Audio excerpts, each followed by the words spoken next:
Why is life so bloody difficult for us? Why? Why do we prey and profit from each other's lives, from birth to death? Why? How did our race fall into this divisive, bloody approach to life? Did we never evolve further than tribalism? Why don't we act on what we see? Why has money become more important than the life of a poor child? Why can we not let each other live in peace? Why are we always becoming something, denying completion and freedom and love and death to our lives? Why are we in such bondage, physically and psychologically? Outwardly, 1,000 nuclear bombs eternally pointed at every head. Inwardly, in fears and problems, worries and concerns, caught in illusory time. We live in inward insecurity and an outward lack of freedom. What went wrong with us? How do you answer these questions? Are these not questions which must be answered? Why do we not care deeply for one another? Why are our global authorities, the richest and most materially privileged among us, trying to change the world to meet someone's idea? Why don't we look directly at what is actually wrong in our society and put it right?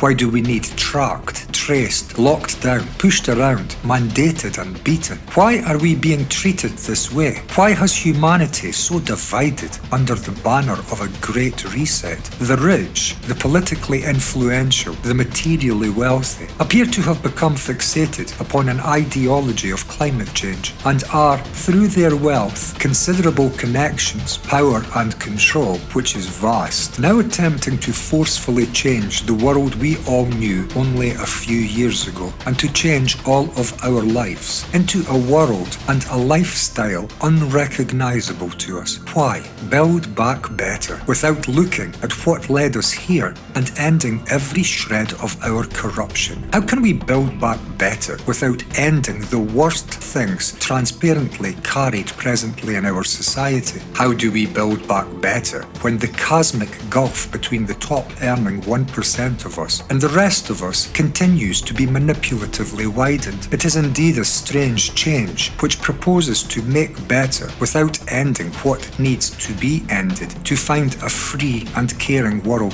this day. Old-fashioned words, care, humanity, love, meaning in life, beyond finding value in following your own limited psychological projections. There can be no world of any benefit for humanity until this world of corrupt rot is torn to the ground. There is nothing left to save. Our financial systems are dead. Our governments are dead. Our businesses and politicians are all self-servers in positions of power, always seeking more, always progressing, always becoming. Billionaires with very large tax havens and yet no hearts at all. Rulers of rot, for this society is rot. Child trafficking, sex slaves, millions upon millions enslaved. News has become views, limited to the very few. Our society is so corrupt, it surely soon must fall. Or we waken up and we rid our planet of this rot.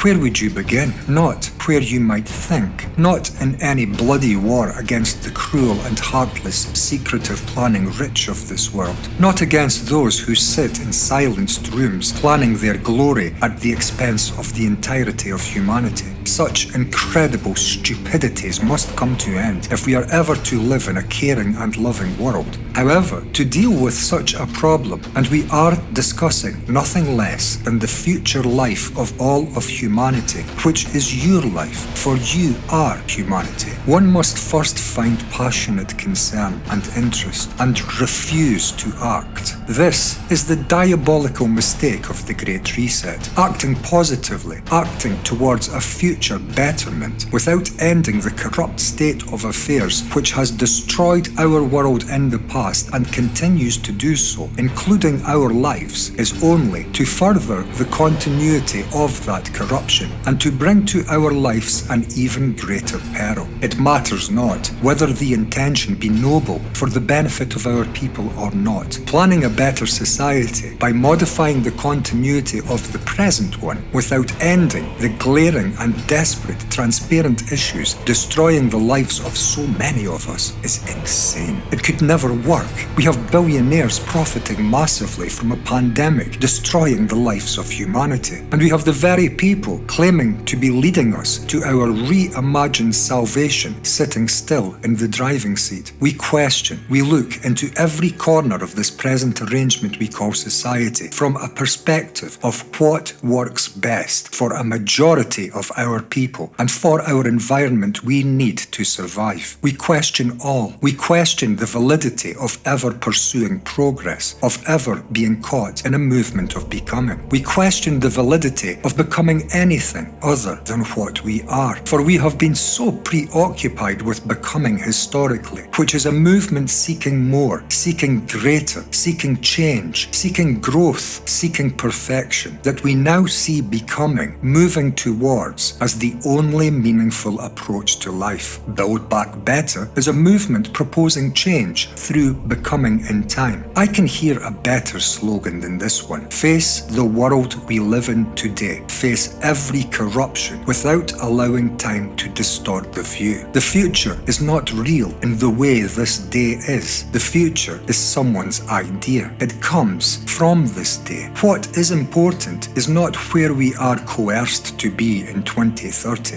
What is of great importance are our lives in our world this day. For this day is real. 2030 is only someone's idea. If our world is in chaos this very day, then chaos shall be our communal future. Because unless we change, and we can only act to change now, the future will be a continuity of what we are today. It is now that counts. It is now we must act. It is now we must find a totally different way of living, which is to end our past traditions. Thinking is memory, and memory is the past. As long as we work towards a projected ideological future, towards a projected ideal, our attention has been removed from this present moment, now seen as completely inconsequential to my sparkling projected future. Living for the future, a continuity of the past, removes our senses, hearts, emotions, and care, because we lose relationship to this present moment. We enter a sense of battle, each seeking more. Numbers take the place of love, and the emptiest of hearts find their solace in the largest of numbers. Compensation for a life hardly worth living. All our lives are hardly worth living, yet we carry such incredible potential were we ever to travel beyond our own ignorance, which is our own thinking. We think ourselves so clever because we know, never realizing knowledge is a limitation to life. For when you know, you are a closed book and living in ignorance. Knowledge is a lot like money, like wealth. There is always more to accumulate, always more to acquire, a movement of becoming. And so we spend our lives accumulating, but never find a destination of completion, for there is always more to know and always more to have. Completion surely does not come into our lives through a repetitive drip feed of accumulation, through the activity of becoming. A road with no end is a journey which never completes. Thought is the driving force of this incompletion within all of our lives. Thought drives our world and our lives. Thought is driving this great reset. Take the names away. It is all human thought, human past, human memories, human knowledge, which is divisive in nature and so forever bringing conflict to our lives. Thought is what built the society we now need so to heal. Is it very likely that the very same movement which brought our world to its knees will be able to build back better? It is not. I wish it were in a way, but it is not. We need to find another instrument. Thought is knowledge, ever incomplete, ever seeking to add to itself, which is our societal progress, which is this great reset. It is completion we need in life, nothing less. We need to arrive unburdened by our previous life problems. We need not aim into an ideological future for that. that, we need to stop aiming. Stop the continuity of past into future. Face our world as it is this very day and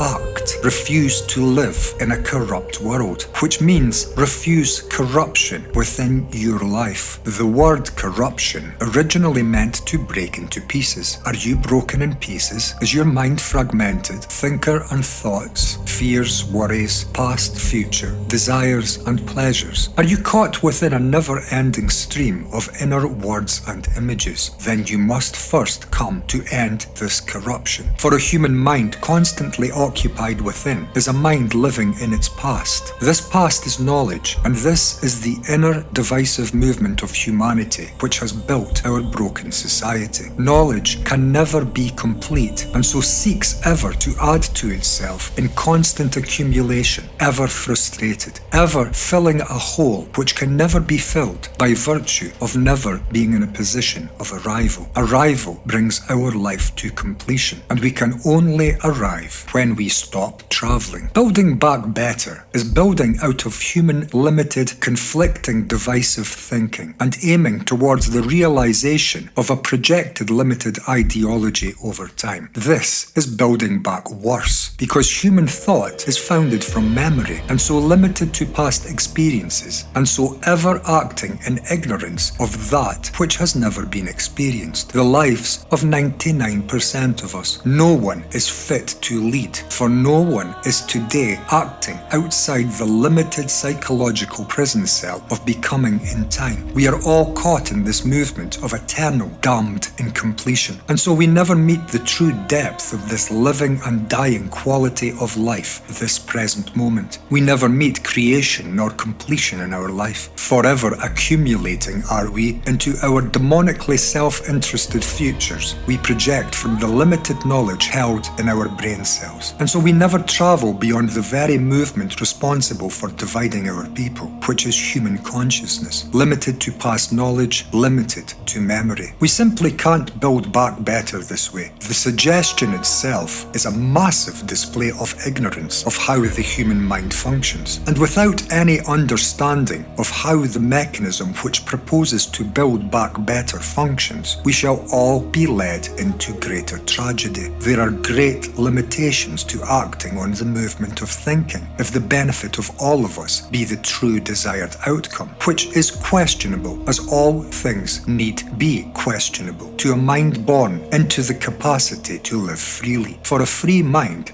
stands on its own ground of vision. A free mind understands that completion in life can never be moved towards in any 10-year plans involving warlike campaigns on military-style footings. This is the old mind of thought talking, a conflict, war-causing mind, a divided mind, me against you, us against them. Completion is surely not this. Our completion is here for us now, this very moment, and all we need do to come into this light is stop becoming. Stop this broken society morphing into any more horror. Open our eyes and meet the mystical splendor of this never-ending universe we inevitably must come to witness. From a mind free to look, a mind free from demonic becoming, from living life of never reaching completion to meeting each other this day in silence, without distorting illusory self-importance, building illusions in the human brain that any one human life could possibly be of any greater value than any other. We shall find a life worth living in a world worth living within only when the life not worth living comes to an end. A life without freedom is a life not worth living. For without freedom, one has no life. Becoming is a life without freedom, a life forever chained to the accumulation of more. A mind becoming is not free to look freely at this day, and this day, this very moment, in this very time, is the only place we can ever meet. For this time and place truly are all that has ever existed. 10-year plans of strife and trouble to our world to meet a projected ideology seems a rather insane approach to life, when life is neither found in the future projected projected, nor in the past knowledge doing the projecting. Life is found now, and only now, and as life lives, it dies. For life has no interest in continuity, nor in building. Life is now, and life now is complete. And for all of man's attempts to bring a better existence into being than the one we were given by life, nothing will ever be better than living a life meeting life, death, beauty, and relationship,